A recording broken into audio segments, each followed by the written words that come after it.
Wagwan! We got the magic episode of the Cardigan Files for you today, Irene. You sound dread.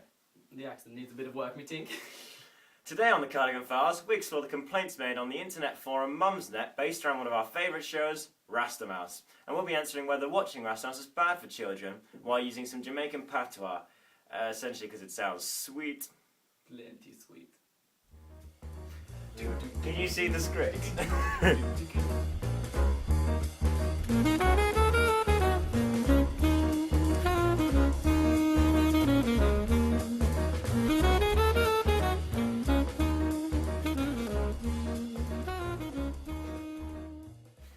Rastamouse and the Easy Crew speak a level to standard English version of Jamaican patois.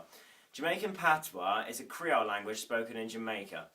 The Creole is a combination of English and West African features that was formed during the slave trade when slaves needed a way to communicate with slave masters.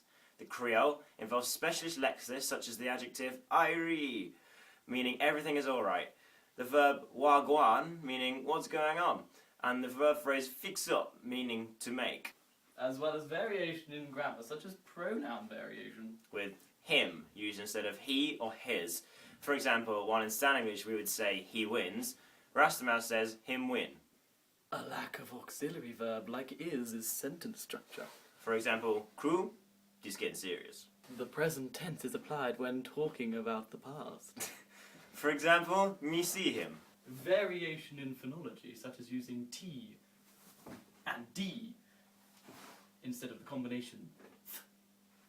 For example, tink and dats. And variation in sentence structure, which is reversed syntax. For example, you must find out by who. Can we watch some? Yes. What that? That ain't my portrait. That old picture make you look stuffy and dull. This picture can make you look well cool. Cool? It does make me look buff with all that bling and thing. I like it. But what happened to that other picture? Oh, sorry, Uncle Wensley. Me accidentally mash it up. What?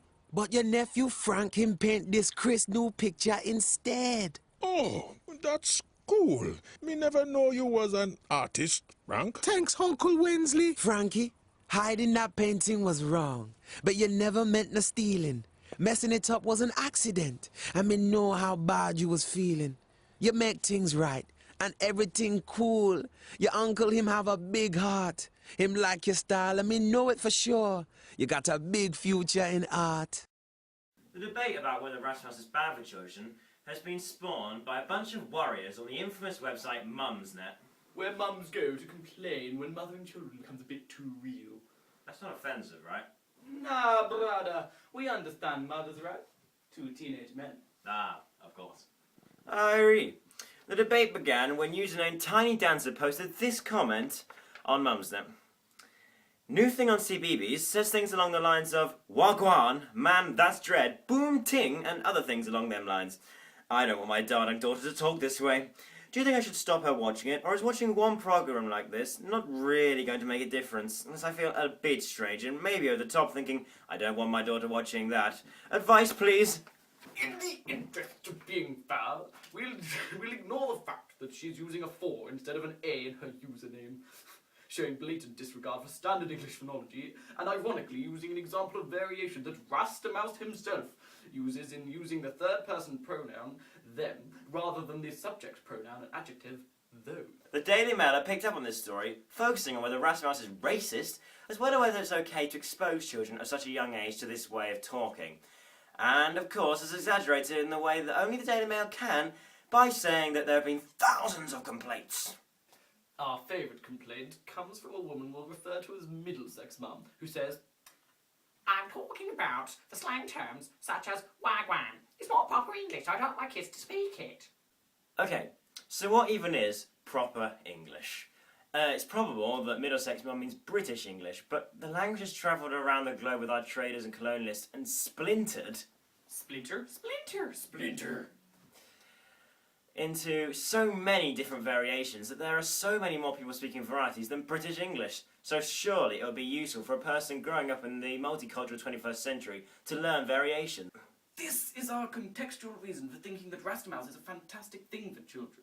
And of course, young adults. If we expose children to the different varieties of English at such a young age, then not only do children gain an understanding of different cultures, but, as Mark Sever says, so far linguists.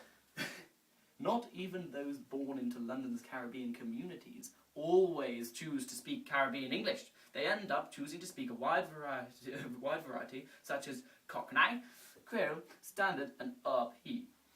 So why should your obviously standard English born and bred children choose to speak this particular variation, Middlesex man? Is it not true that your children are exposed to Scottish dialects on Ballymorey and Welsh dialects on Fireman Sam? True that. Now we can help Tiny answer with her worries about her child copying Rastamouse's language and perhaps insulting children of Rastafarian descent. It was once suggested that children truly do learn language through copying what they perceive from their parents and their environment. This theory was called behaviourism and was advocated by linguists such as P.S Skinner. But don't worry, Tiny Defonsa, because for enough time behaviourism has been the laughingstock of linguistics as well as philosophy. Yes, it's obvious that children don't learn language through copying when you consider the vast range of sentences our complex system of grammar can create as proposed by Chomsky. Sentences are never spoken the same way twice, with the same intonation, so why could children have access to almost never-ending number of sentences by the time they reach adolescence? I apologise. So don't worry about your children speaking in a stream of subordinate clauses or forgetting their auxiliary verbs. Linguistics has you covered. I agree. We got a linguistic and contextual reason for our opinion. So let's fix up the conclusion and split and chill.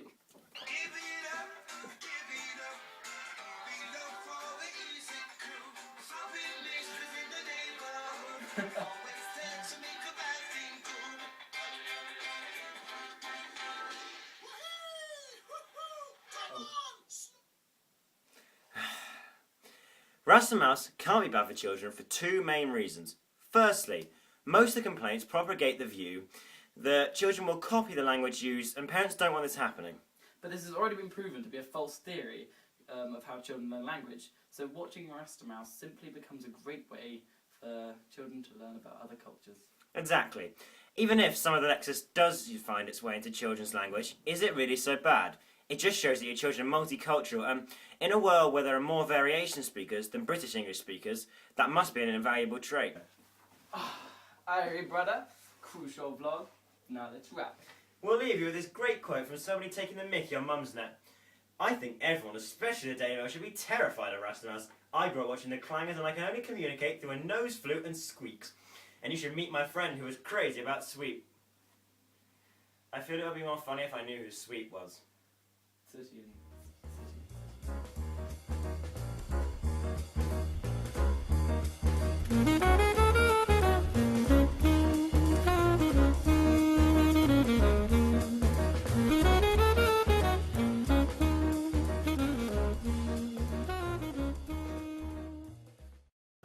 Crucial! Wrong.